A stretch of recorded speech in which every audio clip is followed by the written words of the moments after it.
Guarani venceu o CSA pelo Campeonato Brasileiro Série B Zona. Veja como foi. Com apenas uma vitória nas últimas 5 partidas e vivendo um dos momentos de maior inconstância na competição, a vitória sobre o CSA era fundamental para recolocar o Guarani coladinho novamente no G4 da Série B.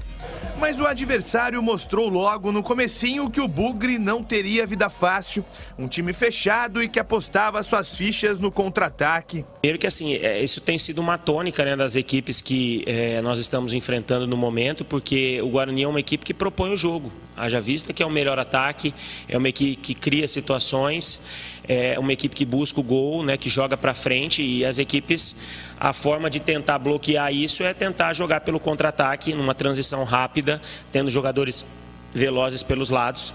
Os alagoanos chegaram perto de abrir o placar, pelo menos em 3 oportunidades, arriscando de fora da área. O único lance de perigo do Guarani na primeira etapa foi com o Lucão do Break ainda aos 11 minutos. Precisando dos 3 pontos e insatisfeito com os primeiros 45 minutos, Daniel Paulista resolveu mexer na equipe durante o intervalo. E dos 2 jogadores que entraram, um deles foi o personagem da partida. E não precisou nem de 1 minuto para confirmar isso. No primeiro toque na bola, Regis, que entrou no lugar de Andrigo, chutou da entrada da área e abriu o placar no Brinco de Ouro. Gol do Bugre!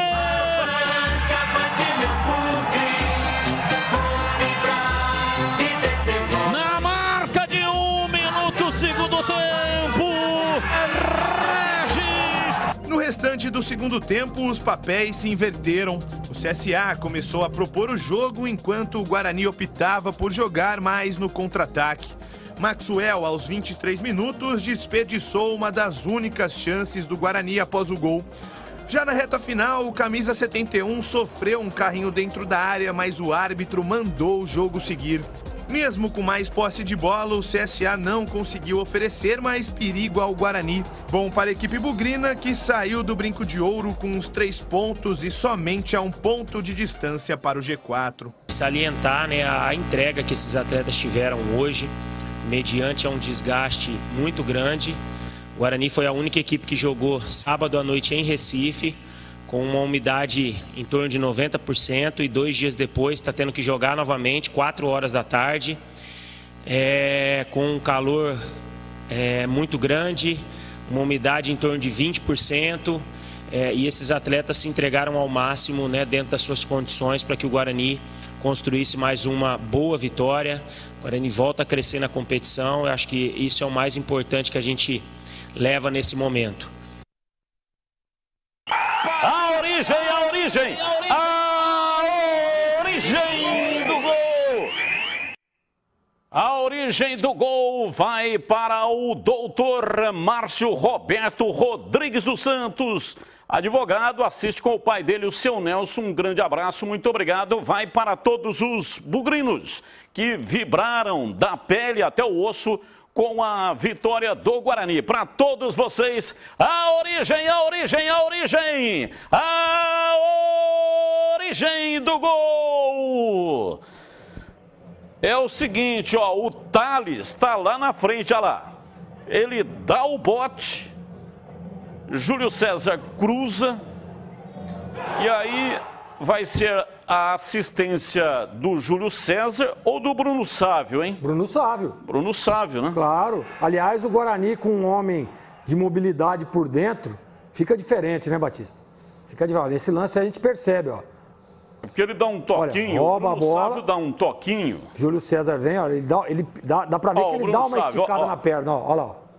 E foi importante esse toquinho do Bruno Sávio, porque se ele domina, ele está de costa para o gol. Ele não conseguiria fazer o gol.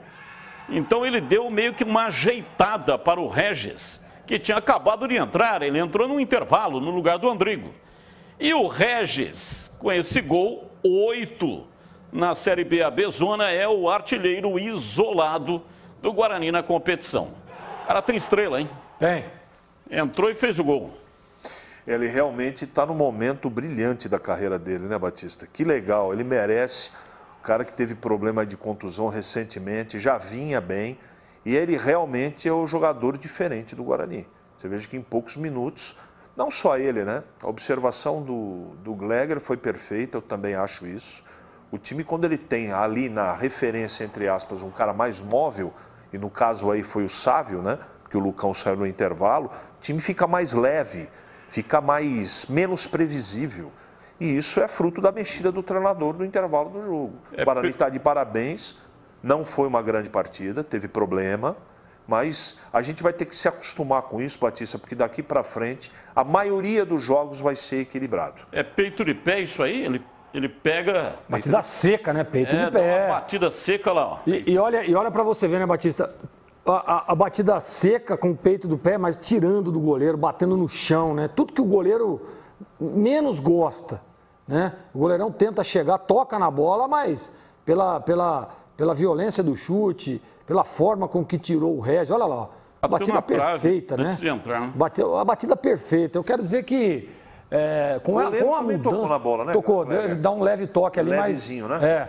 Mas eu também quero dizer... Não foi falha não, né? De jeito nenhum. Essa bola é muito difícil para o goleiro. A bola do Regis foi uma bola precisa, de alta definição, porque veja que a inclinação do corpo dele não era ideal. E no chão. Ele dá uma virada no corpo. Então ele fez com enorme consciência. Essa câmera dá para ver o movimento do goleiro, ó. Ó, aí batida seca de peito de pé. O goleiro tava nela, mas tamanha precisão da bola, ela entrou lambendo, bateu no travessão, no poste do lado de dentro e entrou.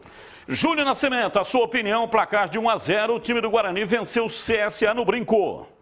Pois é, uma vitória importante, né, para se reaproximar desse pelotão de frente do G4 da Série B, uma vitória de, mais uma vez, o Regis decisivo.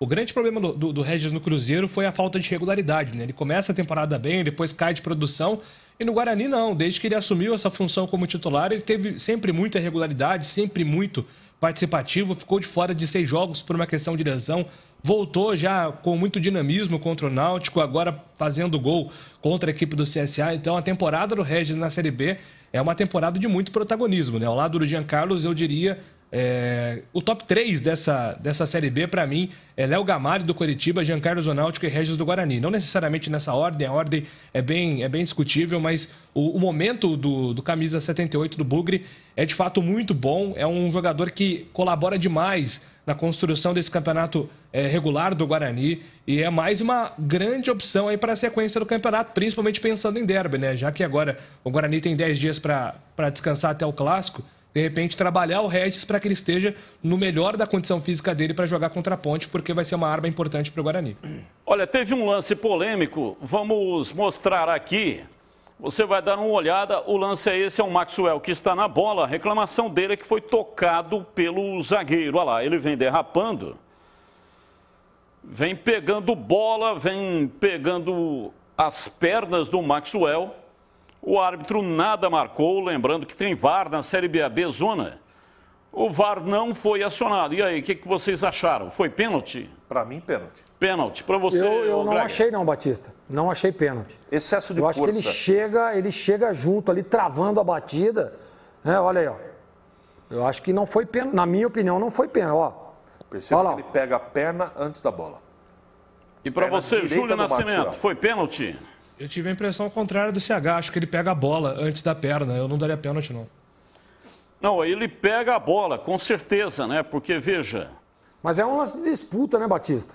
Olha lá, pum, travou a bola. Não tem como evitar o contato. Não tem como evitar o contato. Eu tô com o Júlio nessa também. Excesso de força, cara. Já vi muito pênalti sendo marcado, pegando a bola, mas olha o carrinho de lado aí, ó. Bom, mas, enfim, cada um tem uma opinião. Para mim, pênalti.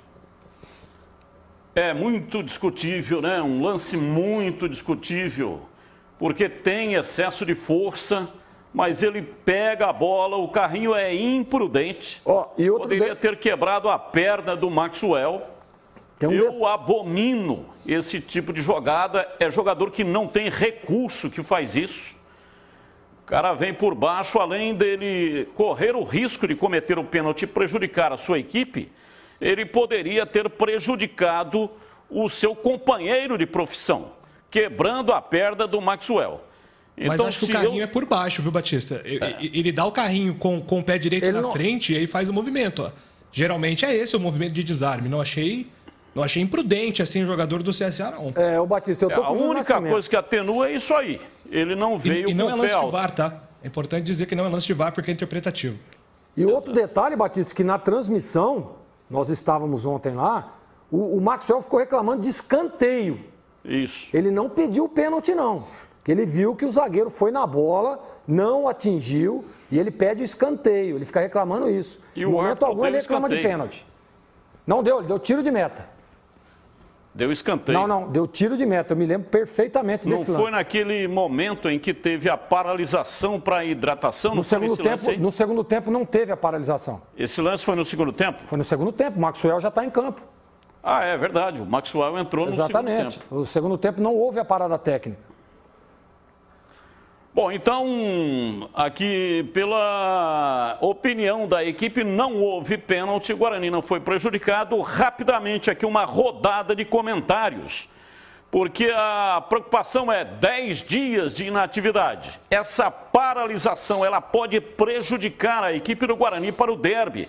Sexta-feira, sem ser essa, na outra sexta, o jogo está marcado para 21h30 no estádio Moisés Tucarelli. Vai prejudicar o Guarani ou vai melhorar devido a jogadores que estão em recuperação? O caso do Regis. Olha, se joga demais, a gente reclama que não tem tempo para descansar. Se joga demais, não tem tempo para treinar. Então, só pode ajudar, gente, pelo amor de Deus. Se eu falar qualquer coisa diferente desse, é a mesma coisa. Se eu falar que atrapalha, eu estou afirmando que quanto mais o Daniel Paulista trabalha o time dele, piora. Como eu acho que o trabalho do Daniel Paulista, apesar de algumas divergências do que eu penso, eu acho o trabalho dele bom. Então, quanto mais ele... Né? Porque quebra uma sequência, um embalo. Evidentemente, vem mas de dois resultados por muito bons. outro lado, observando o copo meio cheio, ele tem tempo mais de recuperar o time e de treinar mais a equipe. Portanto, é bom. Mas ele teve esse mesmo tempo antes dessas duas partidas, e nós discutimos isso hoje lá, o Júlio Nascimento que trouxe essa informação, e em 6 pontos ele ganhou 4. Ele teve o mesmo tempo. Então, todo treinador gosta de ter tempo de treino, de treinamento, para fazer alguns ajustes, para recuperar jogadores, que no caso o Regis, né, que a gente percebe que ainda o Persson, exatamente. Então, Batista, eu acredito que é muito bom para o Guarani esse tempo de treinamento. Júlio, a sua opinião sobre o tema? O Guarani tem 3 jogadores em transição, Batista. O Diogo Matheus, o Todinho e o Eduardo Persson. Com 10 dias, provavelmente esses 3 jogadores estarão à disposição do derby. São 3 boas opções. E quando o Guarani ficou 7 ou mais dias sem jogar, são 3 vitórias, 1 empate e 2 derrotas. Então, geralmente volta bem, né? E voltou nessa última sequência, empatando com o Náutico e vencendo o CSA. Eu acho que para o Guarani, pensando aí na recuperação dos jogadores, é um período bom. E o Thales saiu do jogo, mas não foi contusão, ele passou mal, calor intenso, 32 graus, temperatura muito alta, umidade relativa do ar muito baixa. Portanto, ele estará à disposição do técnico, assim como também o Carlão, que entrou no lugar dele, mas não tomou o terceiro cartão amarelo.